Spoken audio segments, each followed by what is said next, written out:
Okay. Now, bottom of the deck, we've got 7 of Arrows. 7 of Arrows is insecurity, anxiety. This is kind of head trip. If you'll look at, there's some kind of energy up here at the top of this person's crown chakra. There's arrows flying in. These look like ghosts and skeletons riding ghost horses. Again, that kind of plays in with the mind playing tricks on you, imagination. For some of you, it may be soundly based in other people, but typically this card indicates that there's something going on in your mind. Anxieties and insecurities about the way that you're thinking or processing your situation. Again, doesn't mean that there's not real stress going on, but it could be that you're playing a role in your emotional distress. It's a very human, very normal thing for us to do, but sometimes we can take the situation and make it even worse by the way we think about it. Arrows is the suit of air.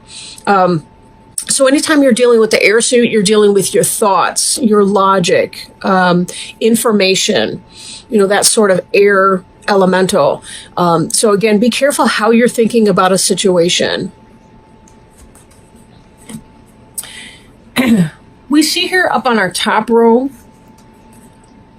we see responsibility, we see burden, we see issue, right? Having to do with the daily grind, the struggle of your day-to-day reality. This is a heavy burden. Typically, it relates to the hearth fires. It relates to the home. You see kind of the teepee here. This person's back is bent, but they're walking towards that. The responsibilities that you're taking on are because you're trying to take care of your home and your family life. Now, 10 indicates a sense of completion, so it could be that these are behind you. In the position it's in, it's kind of moving towards the past tense, but it's been something that's been on your mind. You've been focusing on your responsibilities because you've had a lot of things going on. With this card, there's also a sense, I shouldn't have put this stuff in the plants, I suppose, but it's whatever. I'm trying to use my light in this room better. It's not really working out all that well, but I can't do the lamp and the space heater at the same time, and it's freezing up here. Anyhow, we've got the Strength card. Strength is related to the Leo suit. Doesn't have to specifically be a Leo, but this is about strength of inner character. So you've been coming from this period of time where you've been feeling burdened and having a lot of responsibility. There may be other options for you in how you're dealing. Tapping into that internal strength. Delegating. Sometimes, knowing which battle to fight is half the battle. You don't have to take on them all. Choose your battles wisely, and that can help you alleviate. I'm also feeling that for a lot of you, you may need to be delegating some of the responsibilities that you otherwise would do yourself. It may be better to ask or allow for your kids, your partner, whoever lives with you, to take on some of those responsibilities. Even if they don't do as well as you would do if you did it, it may not even matter in the long and short of it. People will get better at doing tasks the more practice they have with that. So be careful you're not overburdening yourself to take on somebody else's burdens. And then we see this energy of hearth fire. Again, that theme is mirrored from the responsibility card back here, where we had a sense of hearth fire issue.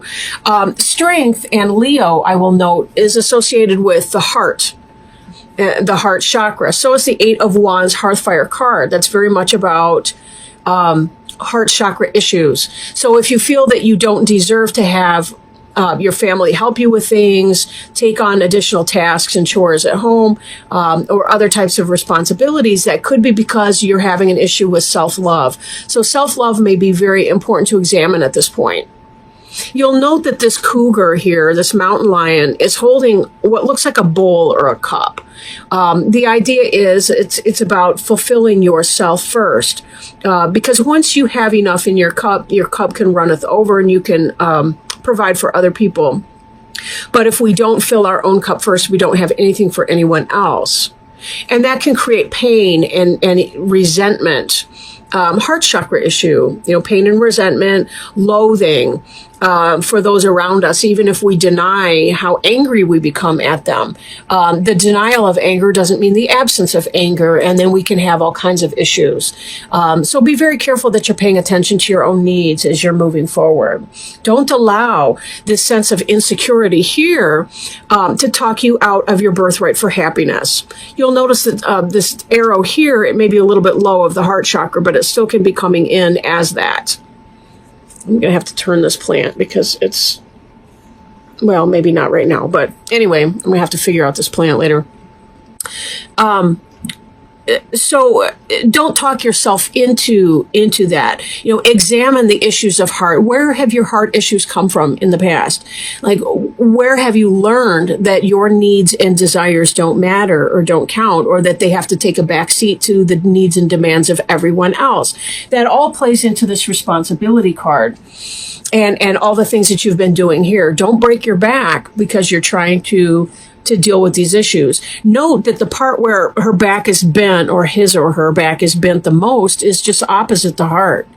But it's all heart chakra, right? So each of these cards is indicating the need for self-care, delegating responsibilities. Do not talk yourself out of that. Find that internal strength, right? Boundaries are important to set with other people. We're allowed, entitled. I strongly encourage you to set boundaries with other people. The fact is, if you, without boundaries, we would kill each other. I mean, it's a given, right? Imagine yourself on a road. You're driving down the street. Maybe it's usually a 3-lane road, and you've been on a road where they've just resurfaced, right? And they have no lines painted yet, and people are kind of all over. They have nowhere to go. Like they don't know how to drive on that. Usually I'm driving along thinking, come on, guys, it's not that hard to figure out. It's a 3-lane road, big deal.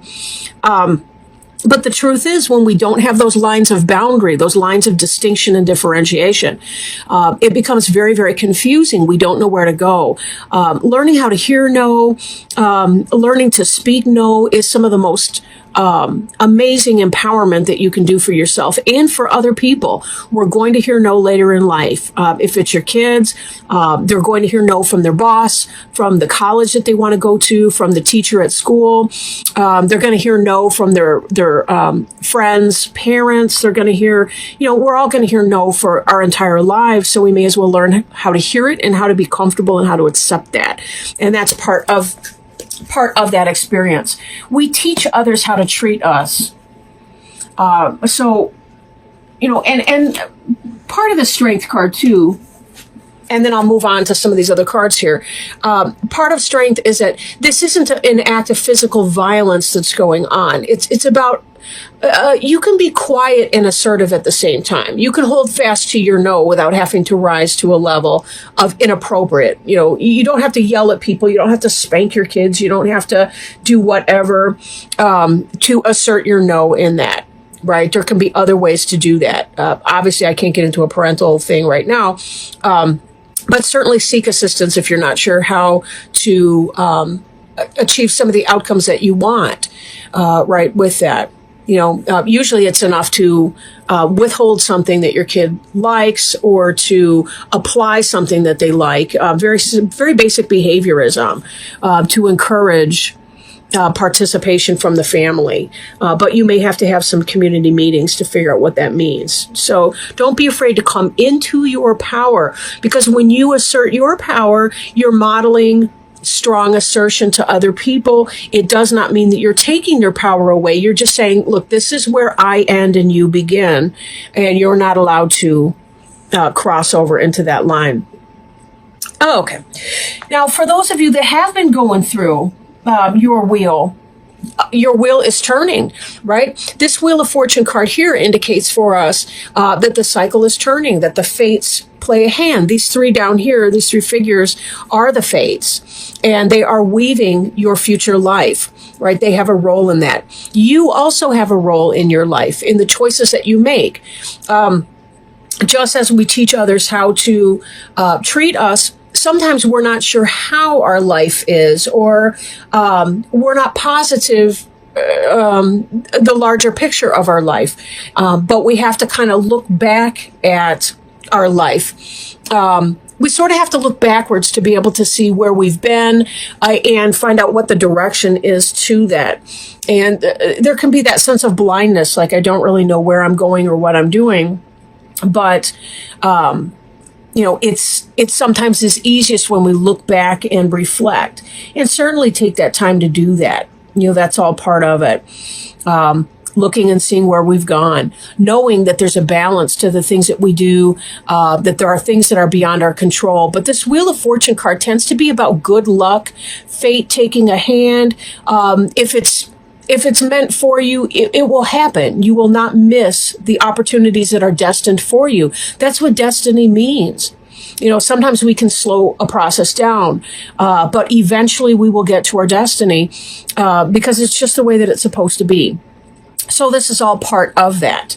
But something is taking a hand in it. The fates are taking a hand in your future and what's going to be kind of playing out. Now, this Page of Wands here is called a stoat. A stoat is a mustelid, which is a member of the mink family. They're the musk-producing mammals, like minks and weasels and that sort of thing. Page of Wands is fire, so that can be kind of that Aries, Leo, Sagittarius energy, but it tends to be some kind of passion that's coming into action.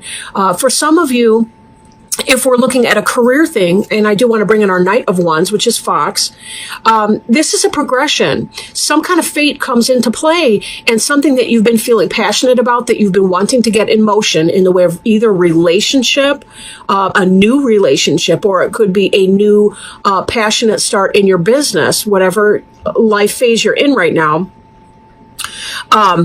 Fate is playing a hand, and you're seeing this develop. From the Page of Wands, the communication that's coming in, some kind of passion that you're putting into action, and the Knight is really the one that's got the energy to make it happen. So this is a progression. This is about something that's manifesting for you, that you feel very passionate about, that has your fire energy up. Because again, that's what Wands is all about, fire energy. And Wheel of Fortune indicates that it's fated to happen. You guys have been patiently waiting. If I remember from your last reading that I did, something was delayed coming in. This looks to me exactly as though, I love this plant, but it's grown big, like even in the 2 weeks since the last reading. But anyhow, something that you've been passionate about is coming in. And there's no question about that. Now, the Knight of Wands there, the fox, kind of looking towards the rear. That, to me, has to do with the Wheel of Fortune, how we look back on our life and we see the patterns, like, oh, yeah. So there may be a little bit of that element as well that's coming in. And then, interestingly enough, we do have the Queen of Wands, but we'll get into that coming up here in a moment. Three of Cups, joy, celebration, right?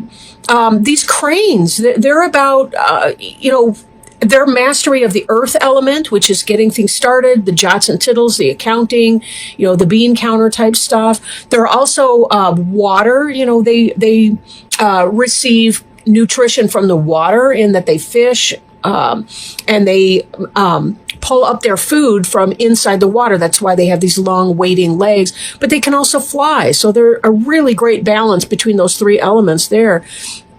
Perfect to grace our Three of Cups card. Cups is water. That's about joy, emotion, celebration, spirit. What a happy card for those of you. You're celebrating because you've been taking on all these burdens and this responsibility, but fate is taking a hand in it. And whatever it is that you've been trying to do, to juggle, to balance, it is coming through for you. This stuff is happening. But because you're having expansion in this other area, it will be necessary for you to kind of set some chore charts or what have you at home, come up to some agreements with your partner or your roommate or whoever you're living with, to be sure that you can focus some of this attention on what's developing, what's blooming. On a really great note, we move from joy to balance energy. This is a wonderful card. This balance energy is yin and yang polarity. This is about giving birth to a new project, a new design. This could be for some of you a literal pregnancy. There's always that as well as a possibility. Especially when we have all these, Page of Wands, Knight of Wands energy. We got this Queen of Wands coming up here too. And Queen of Wands is a rabbit. And she's got her egg right here. So for some of you, it can be a literal pregnancy. So double down if you're not interested in having a child right now. But for a lot of you, it really is about getting that business off the ground. It's about the new relationship that's beginning and all the rest of that. And lots to celebrate about. This is, you finally made it through whatever it was that you were struggling with, and that you've been wanting to move forward. This is an excellent progression for so many of you. I do want to pull another card. This one is from the Animal Wise Tarot. There's just usually so much going on behind the scenes. Okay, wonderful. We have the 8 of 4-leggeds, which is the squirrel. Just 2 days ago, I was sitting in this very chair and looking out the window. There was this big fat squirrel all cozied up on a big branch outside my window. So squirrel, 8 of 4-leggeds. It's the earth suit, pentacles, like coins, and preparing for the future. I'll read this for you, but it is kind of long. Squirrels are members of the rodent family who are active throughout most of the day, scurrying about for food and digging holes in the earth to store and hide food for later times. Although squirrels are not signs of great monetary gain or prosperity, at this time its appearance serves as a strong reminder we are on the right track, laying the foundation and making the right preparations to enable us to succeed and prosper in the future. Squirrel reminds us to stay dedicated to our goals. If we persevere, we will succeed. There are 2 main types of squirrels, and both types are sociable, although neither like strange squirrels within their home environments. The red squirrels are the sentinels who chatter and scold loudly when strangers or intruders appear. This signals the presence of something different in the area to warn not only other squirrels, but also other animals as well. Because of this, squirrel reminds us to be alert and to persevere without allowing ourselves to be distracted. The gray squirrel is the most common and the most enthusiastic. They do not hibernate but build a nest, usually ball-shaped, for storing food and where it can survive comfortably throughout the winter. Again, squirrels are a reminder to prepare ourselves for possibilities in the future. All squirrels are very communicative with loud chatter, whether playing or sending out warnings. They also have a subtle body language, using their tails to communicate messages as well.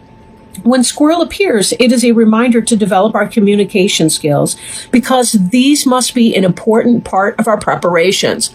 Again, this makes me think of before when we're talking about responsibility and strength and hearth fire, and taking that information to communicate to your family what your needs are and how they need to help chip in as you're beginning to get your new endeavor up and underway. Questions to ask. Are we looking for shortcuts or a fast food approach to success? Are we looking for the quick and easy? Are we not making proper preparations? Are we too active or too busy, manifesting workaholic energy? Are we not really planning for the future? Are we too erratic in our activities, running to and fro and not really accomplishing anything? Do we need to save at this time? Right? So these are some questions to ask, anytime that you come into squirrel energy, because they really do have that groundwork that they're laying, right? And that's what you've been seeing here. So it's kind of like when you take a few steps right now, it'll save you some steps in the future. There was an old saying, a stitch in time saves 9, meaning you notice a small tear, sew it up right now because it'll take a stitch or 2 instead of having to redo the entire coat later on when it's lying in threads on the floor.